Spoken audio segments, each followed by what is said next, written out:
छत्रपती महात्मा बसवेश्वर यांच्या जयंतीनिमित्ताने मी 4 मे 2003 रोजी प्रकाशित झालेल्या माझ्या साप्ताहिक भारतपुत्र अंकातील संपादकीय लेख मी आपणासमोर वाचून दाखवणार आहे। माझे नाव शिंदे मिलिंद शंकरराव। संपादकीय अशा प्रमाणे आहे। थोर महापुरुष महात्मा बसवेश्वर। जागतिक पातळीवर ज्या ज्या महापुरुषांची कीर्ती अमर आहे अशा महापुरुषांमध्ये महात्मा बसवेश्वर यांच्या नावाचा उल्लेख होतो।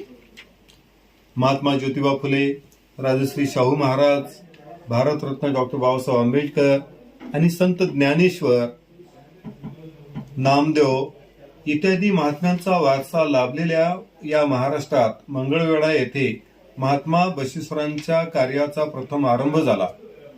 महात्मा बसवेश्वरांनी आपल्या 35 वर्षाच्या कारकिर्दीत त्यांनी स्त्रियांना समान अधिकार, जगाला समानतेचा संदेश देण्याचे महत्त्वाचे कार्य केले।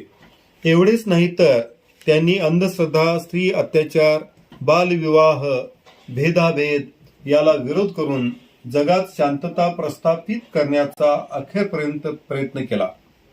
यावरून आपणाला असे दिसून येते की बसवेश्वर हे समानतावादी विचाराचे होते। धर्म हा वादविवादाचा विषय नसून शुद्ध सात्विक जीवन जगण्याची सार्वभौमिक अशी रीत आहे, असे महात्मा बसवेश्वरांनी त्या काळी सांगितले।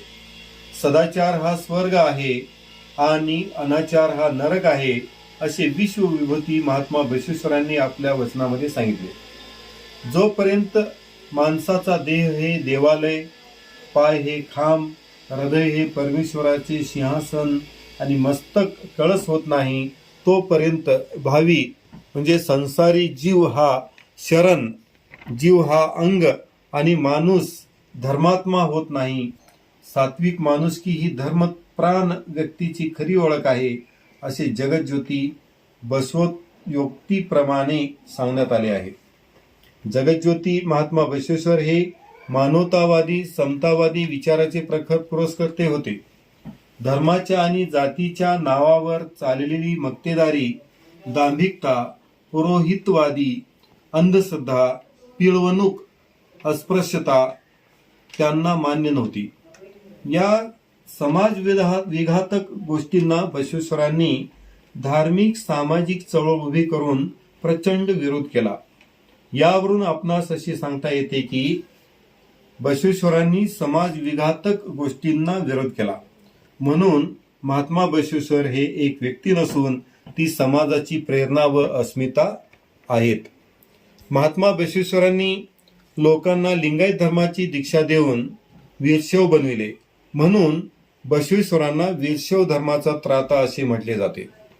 डॉक्टर एस राधाकृष्णन यांनी महात्मा बसवेश्वराविषयी एके ठिकाणी म्हटले आहे, बसवांना वीरशैव धर्माला एक निश्चित स्वरूप आणि लोकप्रियता मिळवून दिली। बसवेश्वरांनी अल्लमप्रभू, चन्नबसवेश्वर, सिद्धरामेश्वर, अक्का महादेवी, नागलांबिका, गंगाविका, नीलांबिका इत्यादी त्यांच्या समर्थ सहयोगींनी वीरशैव धर्माचा प्रसार आणि प्रचारासाठी अतुलनीय कामगिरी बजावलेली आहे। या धर्माच्या उन्नतीसाठी बसवेश्वरांच्या नेतृत्वाखाली सर्वांनी अपार कष्ट, त्रास, हाल सोसलेले आहेत, म्हणून बसवेश्वरांना या धर्माचे संस्थापकत्व, त्याचप्रमाणे महात्मा ही उपाधी बहुजन समाजाने दिली आहे। महात्मा ही उपाधी मिळालेले बसवेश्वर पहिले ऐतिहासिक व्यक्तिमत्वाचे महापुरुष आहेत। वीरशैव हा एक धर्म आहे। वीरशैव धर्माला लिंगायत धर्म असेही म्हणतात। लिंगवत धर्म, लिंगानुभव धर्म, लिंगपंथ धर्म, इष्टलिंग धर्म, जंगम धर्म, शरण धर्म, वचन धर्म, बसव धर्म, शक्ती विशिष्टाद्वैत धर्म, षटस्थल धर्म, आगम धर्म, शिवानुभव धर्म, शिवपथ धर्म, शिवधर्म अशी देखील विविध नावे या धर्मासाठी उपयोजली जातात। कर्नाटक, महाराष्ट्र, आंध्र प्रदेश, तमिळनाडू, मध्य प्रदेश, केरळ, गोवा या राज्यात वीरशैव समाज मोठ्या प्रमाणामध्ये आढळतो.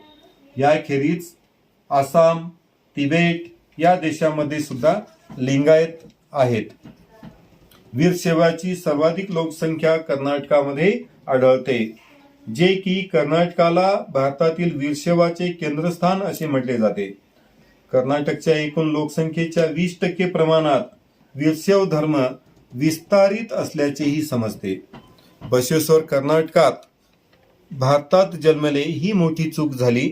जर ते इतर कोणत्याही देशात जन्मले असते तर कार्ल मार्क्स प्रमाणे संपूर्ण जगाने बसवेश्वरांना डोक्यावर घेतले असते.